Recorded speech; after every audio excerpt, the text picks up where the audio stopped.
From a lucky break just 12 days after quitting her job to a wobbly wall that reviewers couldn't ignore, the 1995 WB sitcom Cleghorne was packed with surprising behind-the-scenes stories that most viewers never knew. Discover how an exclamation point became the show's most exciting feature and why 3 completed episodes vanished forever. Fact 1. The exclamation point was the selling point. When Cleghorne premiered on the WB network in September of 1995, the show came with a built-in gimmick that was impossible to ignore: a punctuation mark. The sitcom's title wasn't just Cleghorne, it was Cleghorne, complete with an exclamation point that became an official part of the show's branding and marketing. At the time, Ellen Cleghorne was coming off a 4-year run on Saturday Night Live, where she had established herself as a talented comedian with memorable characters and celebrity impressions.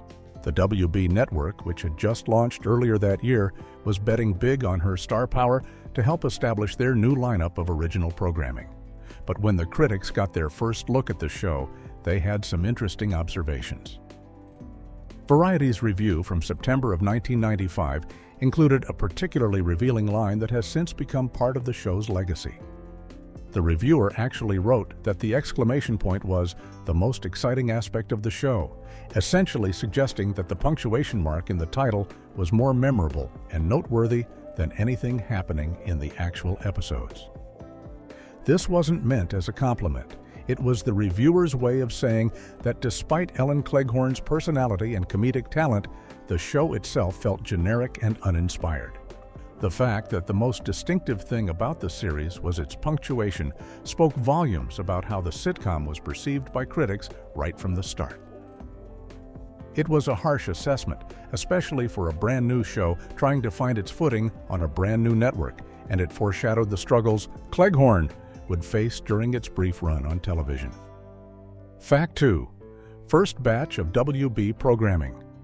Cleghorne holds a unique place in television history because it was part of the very first wave of original programming created for the WB network when the channel was just getting started. The WB officially launched on January 11, 1995, beginning with just one night of programming on Wednesday evenings. The network started small with shows like The Wayans Bros, The Parent 'Hood, Unhappily Ever After, and Muscle, all airing on that initial Wednesday night lineup. By September of 1995, the WB was ready to expand beyond just Wednesdays and added a full Sunday night schedule, and that's when Cleghorne premiered on September 10th. The show debuted alongside other new series, including Pinky and the Brain, an animated spin-off from Animaniacs, and Kirk, a family comedy starring Kirk, Cameron from Growing Pains. The network was being run by former Fox executives who had worked on groundbreaking shows like In Living Color, and they were specifically trying to create programming that would appeal to younger audiences and diverse demographics that weren't always well served by the bigger established networks.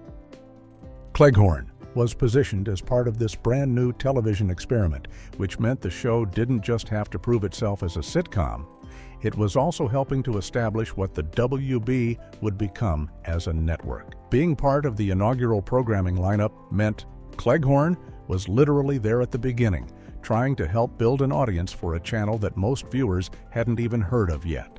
The network itself was still figuring out its identity, while simultaneously asking viewers to find it on their TV dials and give these new shows a chance. Fact 3.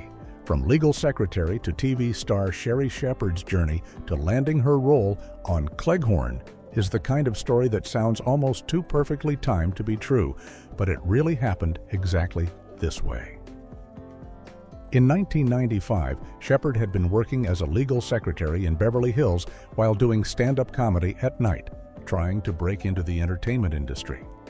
She had been performing at comedy clubs since 1990, spending 5 years juggling her day job with her dreams of making it as a comedian. Finally, she made the terrifying decision to quit her stable secretarial job and pursue acting full-time, taking what she later described as a leap of faith. Just 12 days after she walked away from that legal secretary position, Shepherd got the call that would change everything. She had been cast as Victoria Carlson on Cleghorne. This was remarkable timing because it meant she barely had time to panic about being unemployed before landing her very first television role as a series regular. For someone who had never acted on television before, getting cast on a brand new network sitcom felt like winning the lottery. However, the dream didn't last as long as she hoped it would. When Cleghorne was canceled after just one season, Shepard found herself back in the same situation she had escaped from, needing a steady income. Because the show only lasted a few months and she hadn't saved enough money during that time, she had no choice but to return to working as a legal secretary during the day while continuing to audition and perform comedy at night. She spent the next 3 years back at law firms, typing and answering phones before she could finally make the permanent transition to full-time entertainment work. Fact 4. 2 SNL cast members of color. Cleghorne created a small but significant piece of television history by bringing together 2 Saturday Night Live alumni in a way that had never happened before on a scripted series. Ellen Cleghorne, who had just left SNL after 4 seasons, was cast as the lead character, Ellen Carlson, while Garrett Morris was brought in to play her father, Sidney. What made this casting historically notable was that Morris had been part of the very first cast of Saturday Night Live when the show premiered back in 1975, making him the show's first black cast member ever. Ellen Cleghorne had joined SNL much later in 1991 and became the first African-American woman to serve as a full cast member for more than 1 season. The fact that these 2 performers, who represented important milestones in SNL history, separated by 16 years, were now working together on the same sitcom was genuinely unprecedented. Before Cleghorne came along, there had never been a television show where 2 Saturday Night Live cast members of color had reunited to work together after their time on the sketch comedy series. This wasn't just a fun bit of trivia.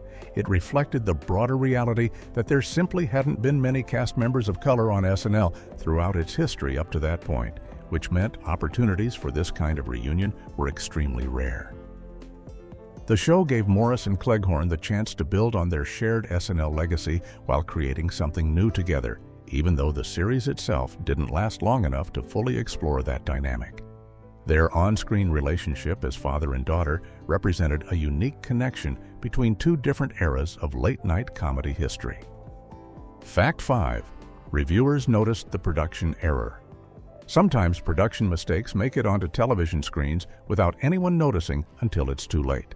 But in the case of Cleghorne, one particular error was so obvious that it ended up being specifically mentioned in a professional review.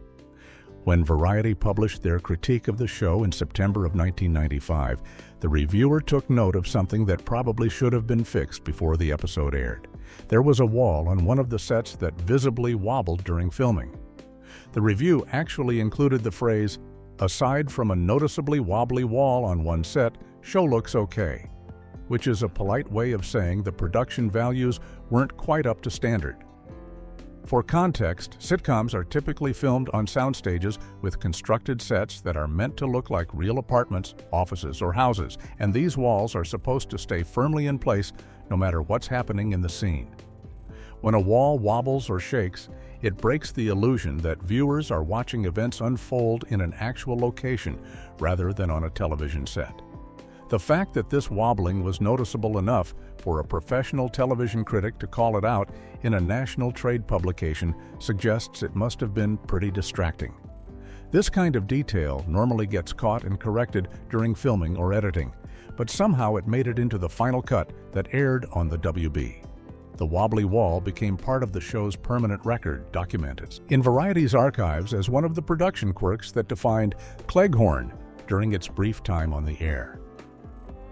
It's the kind of small but memorable detail that gives insight into how rushed or underfunded the production might have been during the early days of a brand new network. Fact 6. Completed but never aired. When Cleghorne was canceled in December of 1995, the network made a decision that left 3 complete episodes in limbo. They had been fully produced, filmed, and edited, but they would never be broadcast to audiences. The show had a total of 15 episodes made during its single season, but only 12 of them actually aired on the WB before the series was put on hiatus and then officially canceled.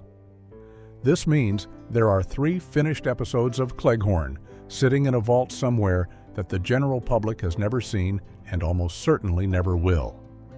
When television shows get canceled, it's not uncommon for networks to pull them off the air before every produced episode has been broadcast, especially if ratings are declining and the network wants to use that time slot for something else. However, it's still a strange situation because these weren't scripts that never got filmed or rough cuts that were abandoned halfway through. These were complete episodes that had gone through the entire production process, including filming in front of a studio audience, editing, and post-production work. The cast and crew spent time and money creating these episodes, and everyone involved did their jobs fully expecting that audiences would eventually see the final product. For fans of the show or people interested in television history, these 3 lost episodes represent a small mystery. What storylines did they contain? What jokes were told? And how did the season originally plan to end before the cancellation happened? Unless the WB, or whoever currently owns the rights to Cleghorne, decides to release them someday, those 3 episodes will remain as permanent artifacts of a show that ended before it could tell its complete story. Fact 7. Seth MacFarlane's suitable vehicle. Gag! Years after Cleghorne ended, Ellen Cleghorne found herself at the center of an unexpected controversy involving the animated series Family Guy and its creator Seth MacFarlane. The show included a joke on a DVD release called Stewie Griffin, The Untold Story, where the character Stewie asks if they had ever found a suitable vehicle for Ellen Cleghorne, which was essentially a reference to the fact that her sitcom had failed and she hadn't become a major television star afterward. The joke was poking fun at the idea that Cleghorne's career never quite took off the way people expected after her time on Saturday Night Live, which is the kind of humor Family Guy is known for, but can obviously be hurtful to the people being referenced. What made this situation particularly strange was what happened after the joke aired. Seth MacFarlane publicly claimed in interviews that Ellen Cleghorne had called the show's staff to complain about the joke, suggesting she was upset about being mentioned in this way. However, when Cleghorne was asked about this directly in later interviews, she completely denied that this phone call ever happened. She stated clearly that she had never contacted Family Guy or its staff about the joke, and she mentioned that at the time the episode came out, she was busy in graduate school and wasn't even Googling her own name to see what people were saying about her. This created a weird he said she said situation where MacFarlane was telling one version of events and Cleghorne was saying something completely different. The conflicting stories left it unclear whether there was a miscommunication, whether MacFarlane was mistaken about who called, or whether the phone call story was exaggerated or made up entirely. Fact 8. From sitcom star to PhD, Holder Ellen Cleghorne's career path took an unexpected and impressive turn in the years following the cancellation of her sitcom, proving that life after a failed television show can lead to entirely new achievements. In the mid-2000s, Cleghorne made the decision to go back to school and enrolled in New York University's Tisch School of the Arts, where she pursued graduate studies in performance studies. She didn't just complete a master's degree, she went all the way through the doctoral program and earned her PhD in 2014, nearly 2 decades after Cleghorne had ended. Her dissertation wasn't just an academic exercise either. It had a clear purpose and message that connected directly to her own experiences in comedy.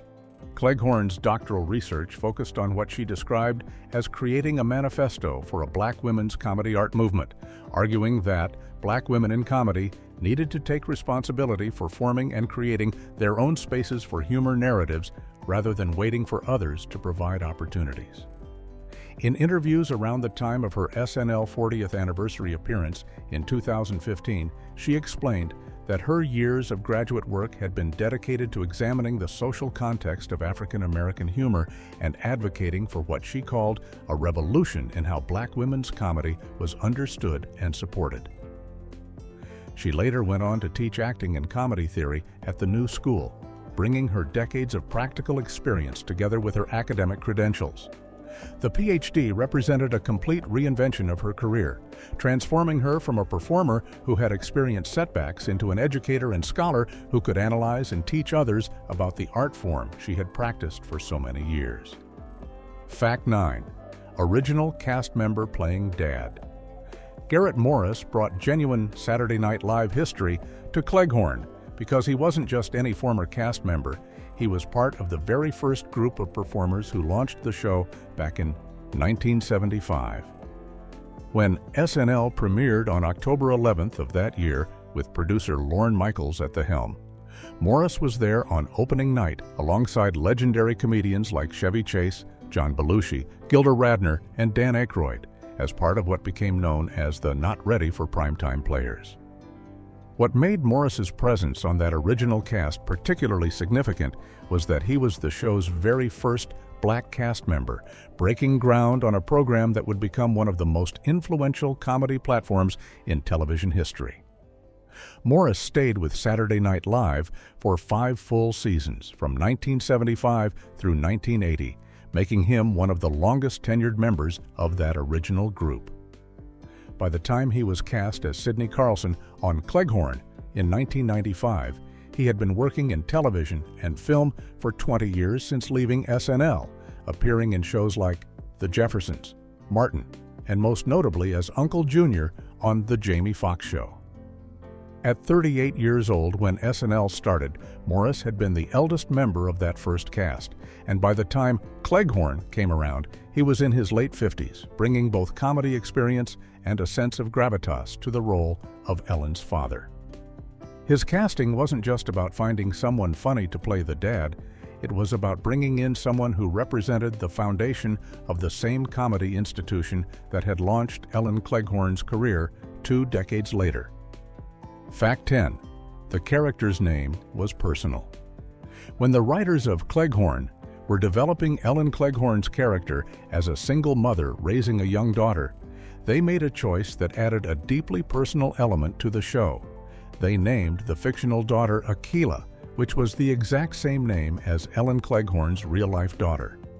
Ellen had become a mother back in 1982, more than a decade before her sitcom premiered, and she had been raising Akilah as a single parent while building her comedy career in New York City. The decision to use her actual daughter's name for the character wasn't just a random coincidence or a small tribute. It created a direct connection between Ellen's real-life experiences and the role she was playing on television. In fact, Akilah Cleghorne herself had already made some appearances on camera during her mother's time at Saturday Night Live, where she worked as an extra in several sketches between 1991 and 1995. So the real Akilah had been part of her mother's comedy world for years before the sitcom even existed.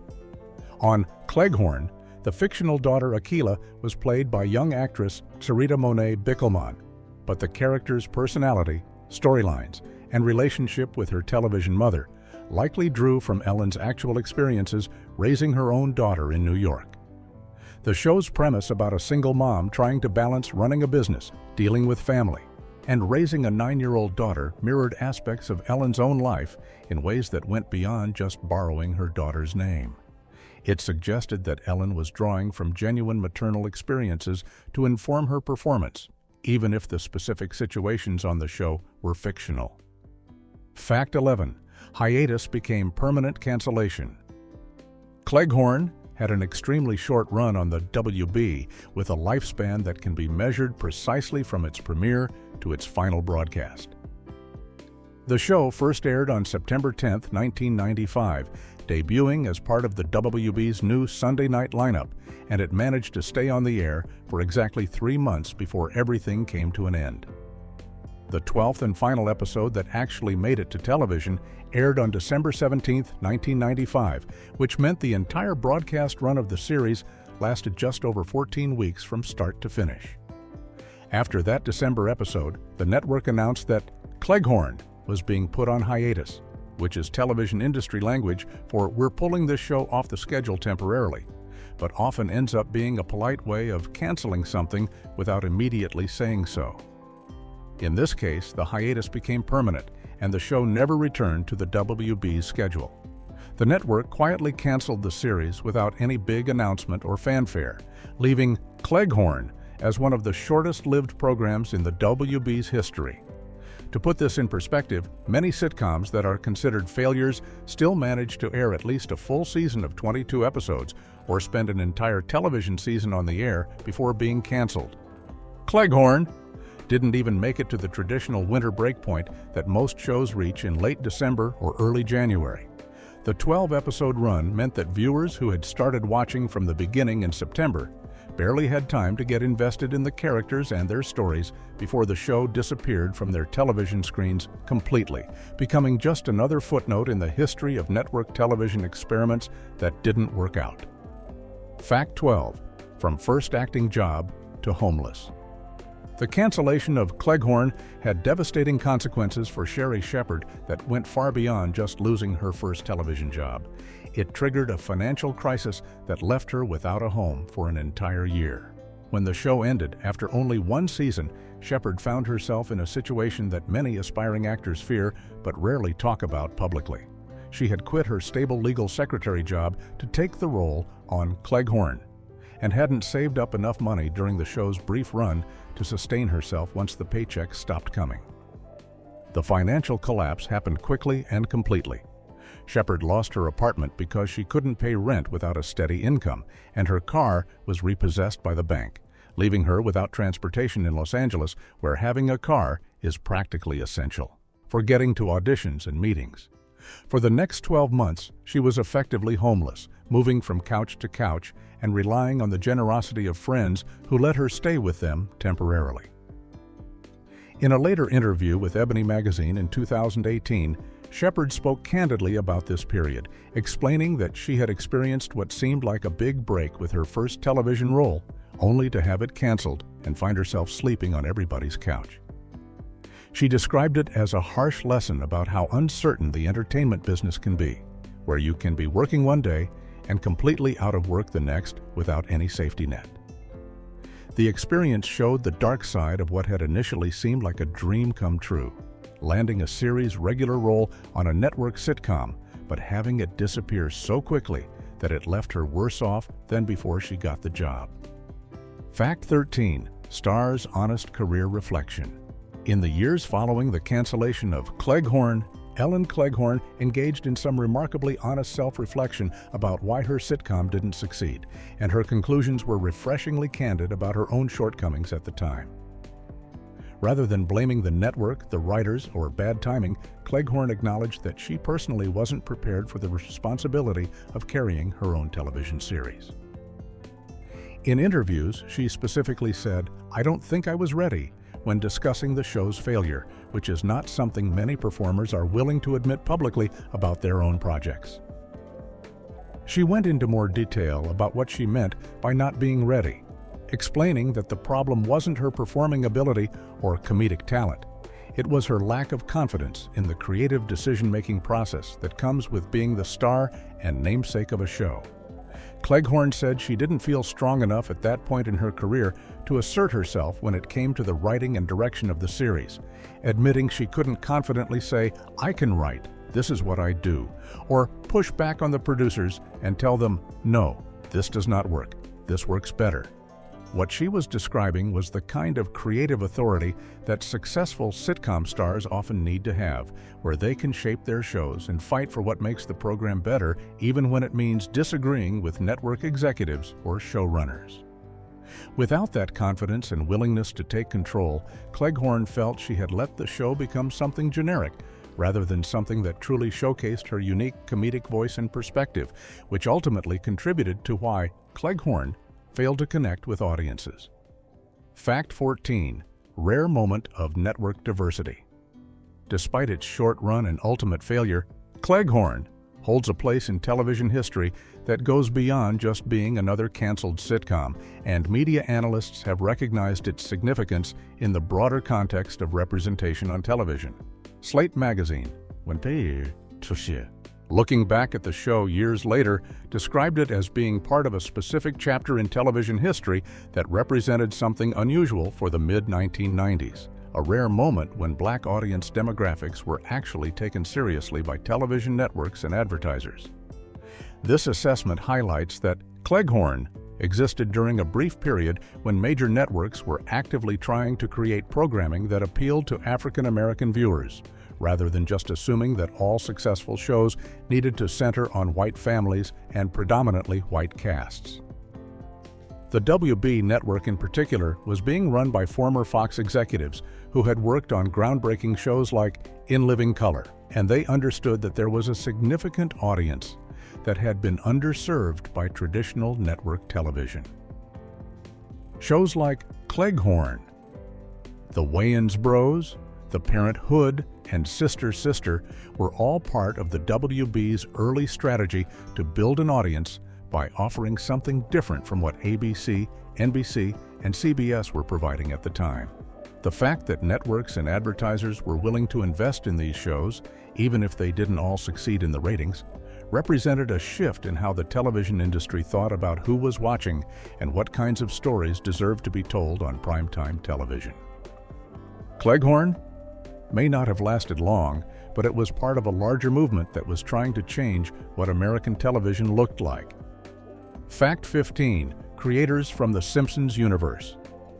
Cleghorne had an interesting creative pedigree behind the scenes because two of its key producers came directly from working on one of the most successful animated comedies in television history. Steve Papoon served as the executive producer of Cleghorne, and he had previously worked as a writer and producer on The Simpsons during its early seasons, contributing to the show during the period when it was establishing itself as a cultural phenomenon. David Silverman, who was credited as co-executive producer on Cleghorne, had an even deeper connection to The Simpsons as one of the show's original directors and supervising directors, responsible for shaping the visual style and comedic timing of countless episodes during the animated series' formative years.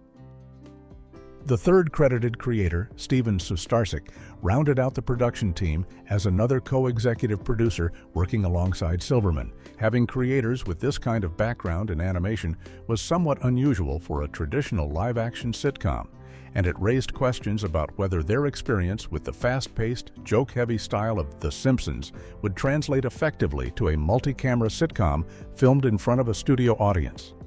Animated comedy allows for a very different rhythm and style of humor than live-action television, where timing depends on real actors delivering lines and physical comedy in real time rather than being able to control every frame and edit jokes with precision. The presence of Papoon and Silverman suggested that Cleghorne might try to bring some of that animated sensibility to a live-action format, though ultimately the show never quite found a way to make that combination work in a way that connected with audiences or distinguished it from other sitcoms on the air. Sitcoms on the air. Sitcoms on the air. Sitcoms on the